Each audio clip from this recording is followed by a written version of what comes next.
Octavian Rattle was an active, friendly person.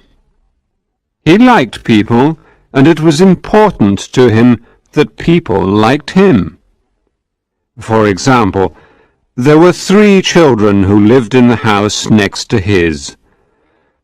Octavian thought that he should know their names, their birthdays, and their favourite toys.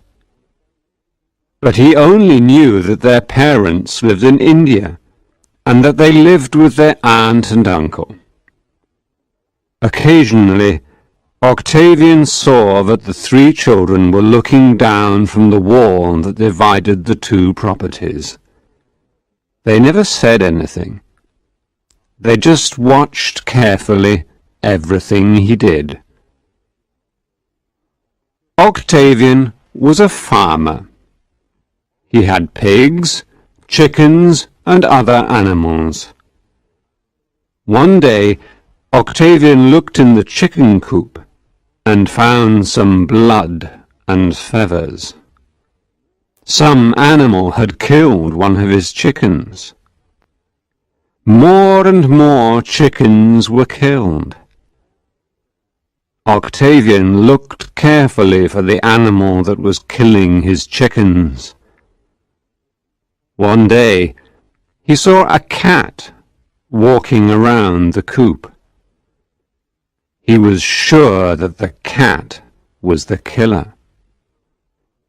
Unfortunately, the cat belonged to the 3 children. Octavian went to the children's house and explained his problem to their uncle. The uncle agreed that the cat had to be killed. The children will be upset, but you don't have to tell them, was the uncle's last word on the matter. The next day, Octavian waited for the cat. When it arrived, he shot at it with his hunting rifle.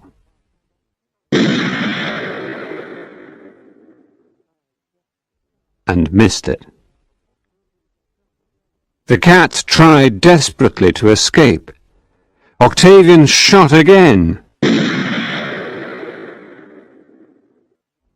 and missed it again.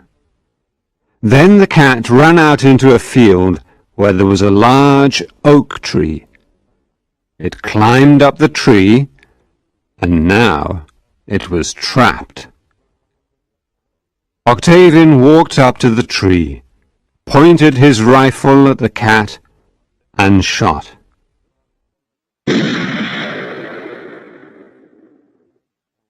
This time he did not miss, and the dead cat fell to the ground.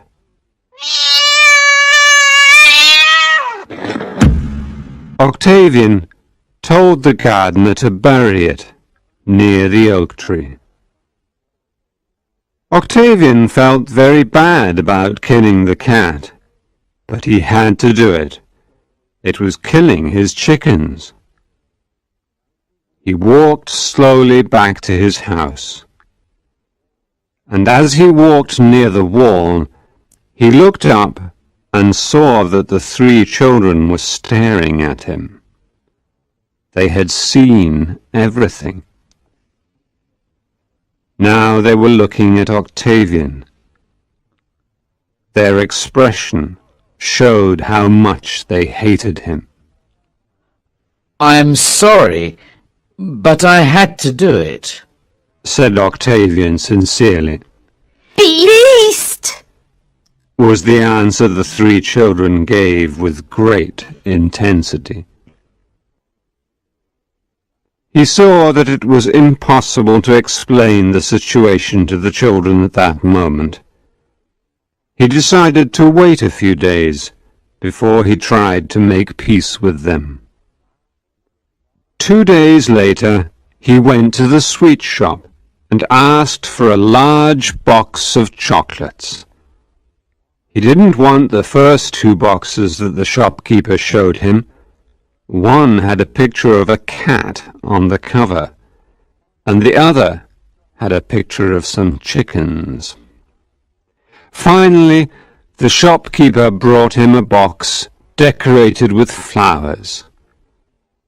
Octavian sent the box to the children and later received a note saying that they had received the present.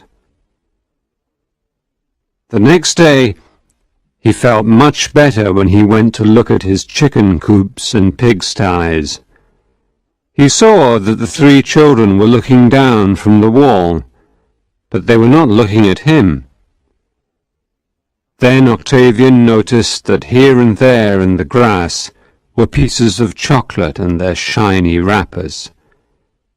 It looked like a greedy child's paradise.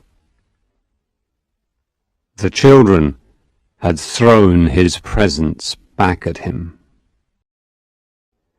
Octavian felt even worse when he found more blood and feathers in the coop. Apparently, the cat was innocent. Some other animal was the real killer. The cat had probably come near the coop looking for rats.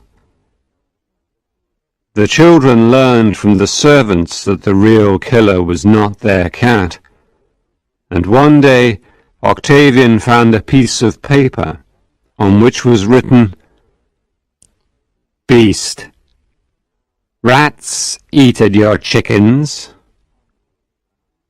Now more than ever, he wished to find some way to make peace with the children. One day, he had an inspiration. His 2-year-old daughter Olivia usually spent a couple of hours with him while her nursemaid ate lunch. About the same time, the children appeared on the wall. Octavian walked with Olivia near the wall, and he saw that the children seemed very interested. My Olivia, Thought Octavian, will be able to succeed where I have failed. He brought Olivia a large yellow dahlia. Then he looked up at the children on the wall and asked, Do you like flowers? They nodded their heads solemnly. Which do you like best? He asked. Those with all the colours over there. Answered the children, pointing to a group of sweet peas at the other end of the garden. Octavian ran happily to get the flowers for the children. He pulled up lots and lots of flowers of all different colours, and then he returned to the wall to give them to the children. But there was no one on the wall. The children had gone, and what is more, Olivia had gone too. Down in the meadow, the 3 children were pushing a go-kart very fast towards the pigsties. It was Olivia's go-kart, and she was on it. Octavian stared for a moment at the rapidly moving group, and then started to run after them. When he arrived at the pigsties, he saw the children climbing on the roof with Olivia. They were old buildings, and could not support Octavian's weight. What are you going to do with her? He shouted. It was obvious from the expression on their faces that they were going to do something bad. We're going to cook her over a fire, said one of the boys, who had obviously read English history. Throw her down and the pigs will eat all of her except the palms of her hands, said the other boy, who had obviously read biblical history. The last proposal alarmed Octavian the most. He had heard of cases where pigs had eaten small children. You wouldn't do such a horrible thing to my little Olivia, he shouted. You killed our little cat, replied the children. I'm very sorry that I did, said Octavian.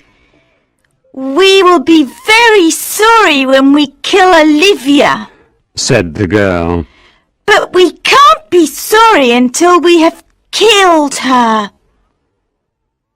Before Octavian could think of an answer to this child logic, he saw Olivia fall from the roof into the muck below.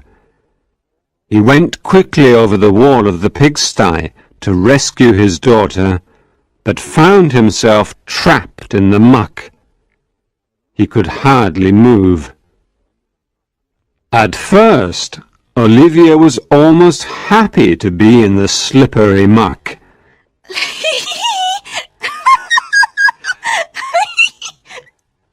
But when she began to sink, she realized that she was not at all happy, and she began to cry.